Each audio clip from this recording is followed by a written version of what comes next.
अस्सलाम वालेकुम मेरे प्यारे दोस्तों, कैसे हैं आप लोग? दोस्तों आपने सुना होगा कि हमल के लिए तो सिर्फ एक ही स्पर्म काफ़ी होता है। ये बात सच है मगर मुकम्मल नहीं, क्योंकि इस एक स्पर्म तक पहुंचने के लिए लाखों स्पर्म्स को एक मुश्किल और ख़तरनाक सफ़र तय करना पड़ता है। चलिए आज जानते हैं, साइंस के मुताबिक हमल के लिए कितने स्पर्म ज़रूरी हैं, स्पर्म्स कैसे कम होते हैं और इनकी सेहत कैसे बेहतर रखी जा सकती है। एक आम आदमी के सीमन की मिकदार तकरीबन 2 से 5 मिलीलीटर होती है और हर मिलीलीटर में तकरीबन 50 से 60 मिलियन स्पर्म्स मौजूद होते हैं, यानी एक बार में करोड़ों स्पर्म्स खारिज होते हैं। लेकिन रिसर्च के मुताबिक हमल ठहरने के लिए कम से कम 15 से 20 मिलियन स्पर्म फी मिलीलीटर होना जरूरी है। इससे कम स्पर्म्स हों तो हमल के इम्कानात कम हो जाते हैं। और सिर्फ तादाद नहीं बल्कि स्पर्म्स की हरकत और शक्ल भी अहम होती है। अगर स्पर्म्स में कम से कम 50% एक्टिव और हेल्थी हों तब ही वो एग तक पहुंचने के काबिल होते हैं। तो फिर सिर्फ एक ही स्पर्म कामयाब कैसे होता है? सोचें, करोड़ों स्पर्म में से सिर्फ एक ही स्पर्म मंजिल तक पहुंचता है।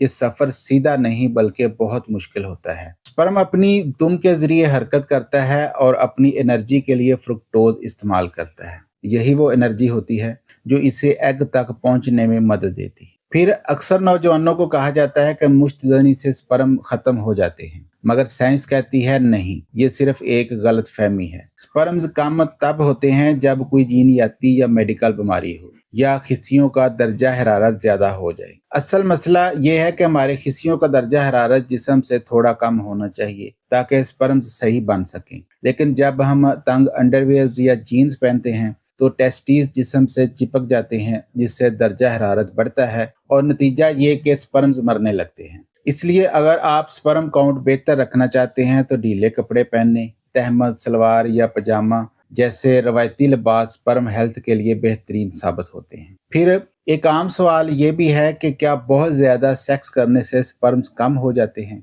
तो साइंस कहती है नहीं, स्पर्म खत्म नहीं होते। लेकिन अगर आप बहुत जल्दी सेक्स करें तो स्पर्म्स को पुख्ता यानी मैच्योर होने का वक्त नहीं मिलता। स्पर्म्स की मुकम्मल नशोनुमा का साइकिल तकरीबन 70 से 80 दिन का होता है। लिहाजा अगर आप बार बार इंजाल हों तो नए स्पर्म्स कमजोर या नापुख्ता हालत में आ सकते हैं। ऐसी सूरत में हमल के इम्कानात कुछ कम हो सकते हैं। फिर स्पर्म की नशोनुमा की कुछ बेकायदगियां भी हैं। नंबर 1 पर है ओलिगोस्पर्मिया, जब स्पर्म्स बहुत कम बनते हैं। ये उस वक्त होता है जब खिस्सियों का साइकिल नॉर्मल से लंबा हो जाए।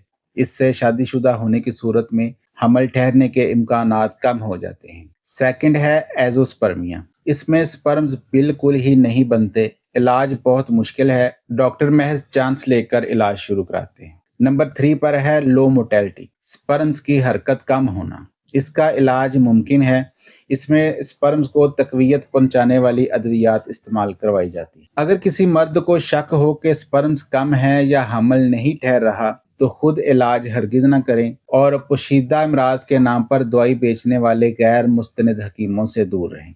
यह मसला शर्म का नहीं बल्कि एक मेडिकल कंडीशन है। बिला झिझक अपने बड़ों को एतमाद में लें और किसी माहिर जिनसियात गायनकोलॉजिस्ट से रब्ता करें। यही महफूज और मुअस्सर रास्ता है। तो मेरे अजीज दोस्तों, याद रखें, हमल के लिए एक ही स्पर्म काफ़ी है, मगर इस एक स्पर्म तक पहुंचने के लिए करोड़ों स्पर्म्स का सफ़र ज़रूरी है। अपने जिस्म का ख्याल रखें, तंग कपड़ों से परहेज करें और अगर कोई मसला महसूस हो तो फ़ौरन माहिर डॉक्टर से रजू करें, क्योंकि सेहतमंद स्पर्म ही ज़िंदगी की नई शुरुआत की बुनियाद होते हैं। इस वीडियो को अपने दोस्तों के साथ शेयर ज़रूर कर दें। इंशाल्लाह मिलते हैं अगली वीडियो में। तब तक अपना और अपने इर्द गिर्द लोगों का ख्याल रखें। अल्लाह हाफिज़।